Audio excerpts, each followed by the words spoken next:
These tomatoes are sold at weekly farmers markets or over the internet. 4 workers, 2 hectares. This fruit and vegetable farmer recently took over the business. She would like to buy more land, but the prices have increased tenfold in just 20 years. These are prices that the people who do this work can't afford. They can't get the capital together to be able to. Buying and running this farmland is just out of the question for us. This is agriculture on a whole other dimension. In eastern Germany, there are businesses that own 5,000 hectares or more.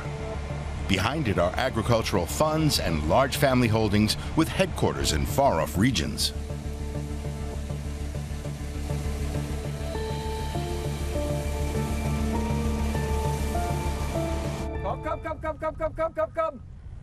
Reinhard Jung supports traditional farming and is worried. He's an independent farmer and director of the Brandenburg Farmers Association. When he bought his land, the prices were half of what they are now. His land may be worth more now, but it's getting difficult to buy new land and lease it. Investors with no ties to the region are on a buying spree, and that bothers him. The development began and actually worsened with the financial crisis. When investors bought land, it drove the prices up. In one way, we're at an advantage because the value of our assets increased. But of course, we don't want to sell our assets. We want to keep farming here. Jung shows me a list of the investors' names. For each operation, they receive millions of euros in EU subsidies.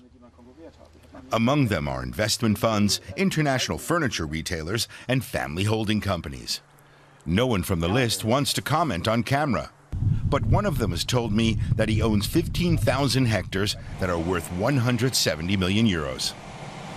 For him, this real estate means security in case of another financial crisis. In Germany, the vast tracts of land are located in the eastern part of the country. But there are also similar tracts in Poland and in the Baltic countries. That's where socialist collective farms like this one used to be.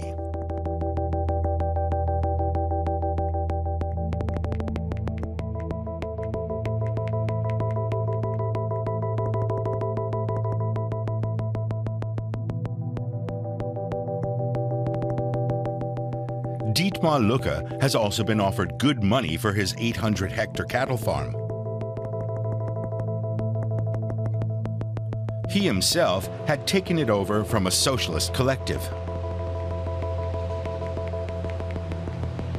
When we made an offer in 1992 to privatize this farm, we had to show proof that we had agricultural technical training. Otherwise, we wouldn't have got it. Today, I don't need to tell you what counts. Only one thing counts. What's that? Money.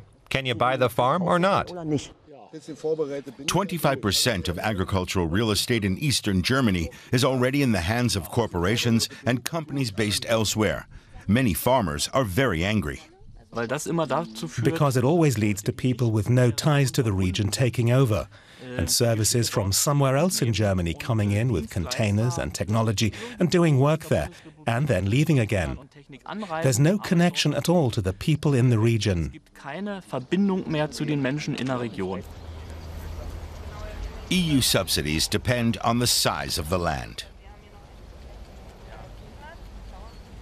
So while major investors get millions, Maria NATT only gets 360 euros a year. She wishes the major landowners would receive less in grants and that the local smallholders would get more. If, say, there are no longer enough people who understand this system and understand agriculture and can do it well, then we cannot ward off the major investors. Then we have to leave the land to them, if no one is there who can deal with it properly. She hopes the German government will give more incentive for the country's regional farmers. Then she could expand her business more easily.